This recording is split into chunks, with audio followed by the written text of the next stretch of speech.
In this heated exchange, we're going to see British reporter Lewis Goodall get into a very heated back and forth with the former ambassador of Israel to the United States of America, in which he refers to the Gazan people as debris. Let's watch the video in full. I'm going to give you guys my thoughts towards the end. We'll be speaking to a former Israeli ambassador to the United States, and indeed we've got him on the line now. Michael Oren, who was Israel's ambassador to the US from 2009-13, also a former deputy prime minister in the Prime Minister's office. Michael Oren, thanks so much for joining us this morning on the show. Let's just turn to your old patch, in a way, the United States. Obviously, we saw the Israeli Prime Minister Benjamin Netanyahu in Washington this week. There was a lot of talk and hope. President Trump expressed this himself, that there may be finally a deal for a renewed ceasefire. Hasn't happened. Were you disappointed by that as well? Yeah, I was disappointed. I think everyone was kind of disappointed. A poll came out in Israel this week that said that 74% of Israelis think that we should end the war, even if it means that Hamas comes out of the tunnels and declares victory. The important thing is to get the hostages back. And you should be very frankly, the army is very tired. This is an army that's been fighting for well over 500 days straight. And these are not, for the most part, not kids. These are our family members, reservists. People have businesses. It's too much. We're at a sort of a breaking point. So yes, there was a hope that a ceasefire would be reached, but it wasn't. And the question is, what's next? What appears to be next, and again, I stress I'm not a spokesman for the Israeli government, is a plan to move the bulk of the Palestinian population into the southern part of the Gaza Strip, where aid centers will be open, and that will clear up the northern part of the Gaza Strip for the Israeli army to go in and finish off Hamas. It appears, and I say this, guardedly, it appears that President Trump and his administration is on board with this. So you think that President Trump is going to abandon any effort to try and secure that deal in favor of this renewed offensive in northern Gaza? Well, maybe he'll try to achieve it after the renewed offensive is concluded. As we're speaking, the Israeli Air Force is striking northern Gaza very severely today. So maybe he's just going to wait till Hamas gets another severe blow and then comes back to the negotiating table, perhaps more flexible. That could be a hope. But what I'm told, and again, this is a very unofficial source, but my sources in Washington and the Republican Party tell me that the President Trump has never abandoned his idea of transforming the Gaza Strip into type of a Mediterranean Riviera. He's still committed to that, you think? That type of vision is predicated on, first of all, ridding Gaza, or certainly the northern part of Gaza, of Hamas, and clearing out the debris and clearing out the estimated 30,000 unexploded munitions that are in the air. Very dangerous. But at what cost? I mean, already even in the last day or so, 10 people, including at least 6 children, being killed in an Israeli airstrike on a water distribution center in Gaza, according to emergency officials in the UN. We have to stress the emergency officials in the UN get their statistics from Hamas, so it's according to Hamas. Well, okay, you cannot deny the appalling humanitarian cost on the Gaza population. I cannot in any way. And the question is, you could say it would end in a second if Hamas would give up, but Hamas is not going to give up, is it? Hamas has suggested that it does want to have a ceasefire, and it is the Israeli government, as you know, that as you've yourself acknowledged, they don't want a ceasefire right now. They want the offensive to continue. They want a certain type of ceasefire. Let's be careful about this, okay? Nothing is black and white. Israeli government, not a spokesman for it. Not a spokesman for it. The Israeli government says, okay, we'll agree to a 60-day ceasefire, an extended ceasefire.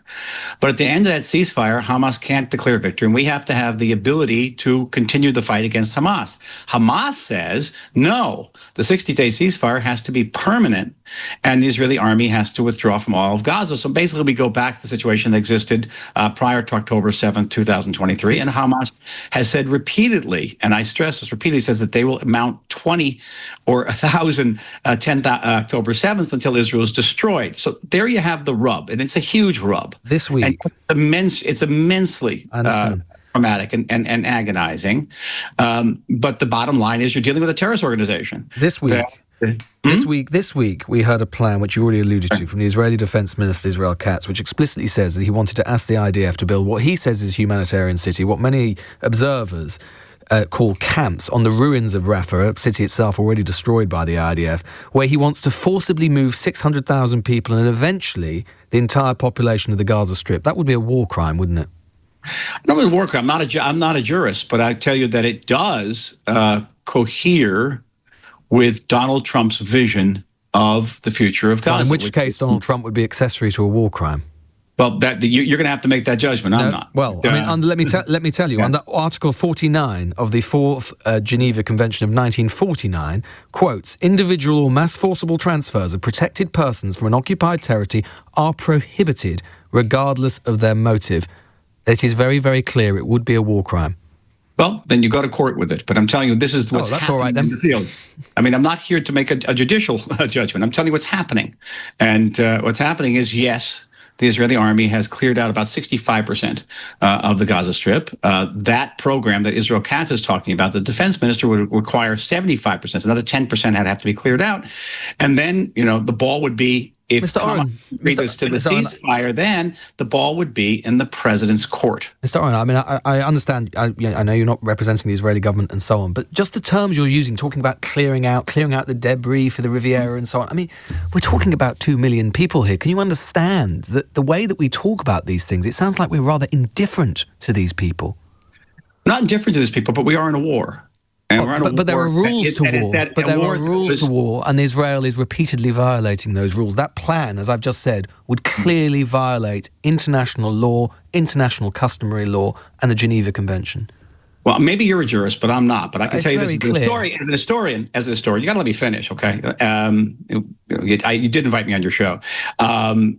As an historian, I'll tell you that those conventions in 1949 were designed to describe a situation between two warring countries where people wore uniforms. They do not correspond in any way to the reality that Israel faced October 7th or post-October 7th, which is dealing with a terrorist organization. No, Mr. Oren, that is not true. That was holding at that time 250 hostages, that was hiding beneath its own population and didn't care about its own population. It's hiding beneath hospitals, mosques, and schools. There's nothing in the Geneva Convention that addresses remotely. So they can do what they want.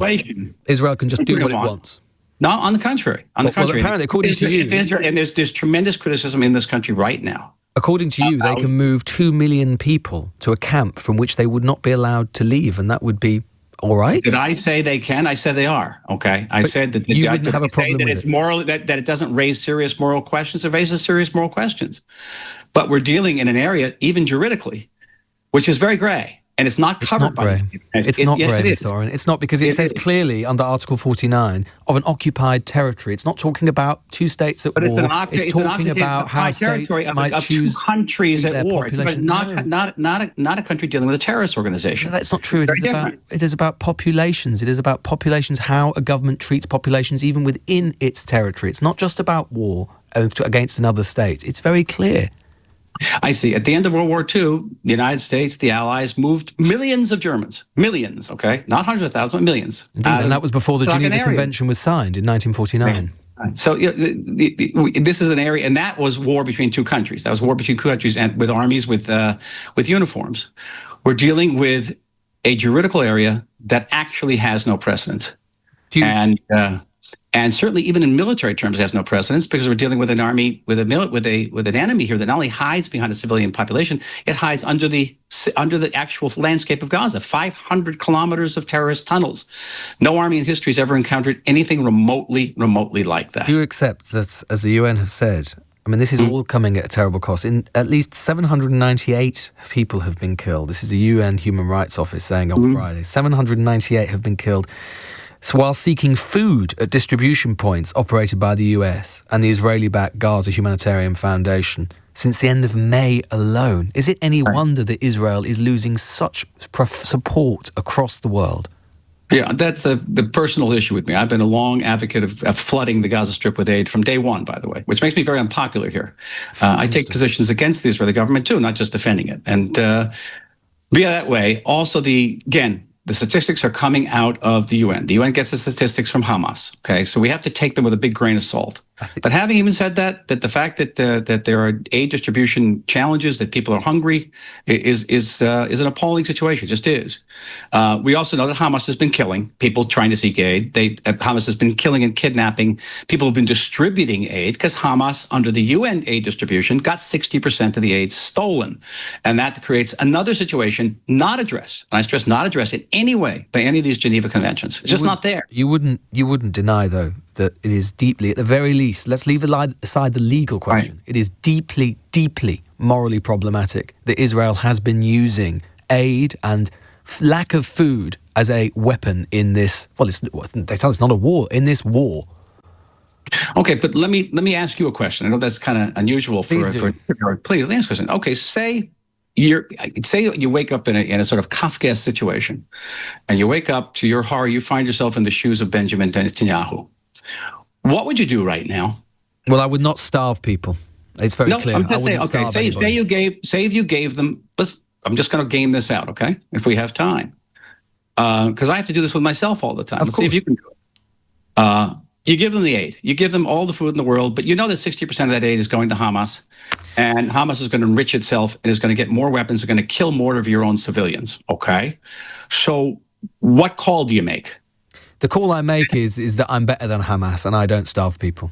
It's very simple. But are you responsible for your own citizens? You know, we have 100,000 people won't go back to their homes on the border as long as Hamas is there. As you know, Mr. Oren, I mean, we've had in the UK, we've had experience over the years of terrorist organisations. Let's take what happened in Northern Ireland. Very different situations in lots of ways. Despite we had a terrorist situation in Northern Ireland, the British government did not turn around and say we are going to terrorise the population of Northern Ireland just because some of the people in Northern Ireland have sympathies with, are indeed part of a terrorist organisation. I can think a lot of people in Derry and Belfast would really disagree with what you just said. Of course they would disagree, but the UK never used starvation. They really disagree with it. The UK never used starvation as a weapon of war, as far as I recall. The Catholics of Northern Ireland never invaded England, never killed the equivalent of... The IRA set bombs off. The IRA set bombs off and killed British civilians on the British border and killed tens of thousands, with the equivalent of tens of thousands of English people. Okay, they didn't. I answered your question. So you would use starvation as a weapon of war. I answered your question. I'm saying it. You got to just put yourself in the feet of any leader. It doesn't have to be Benjamin Netanyahu. Anyone. Okay, so you say, "Oh, I want a ceasefire." You know, we all want to ceasefire. We want the war to end, but you understand that once the war ends, Hamas wins. Hamas comes back.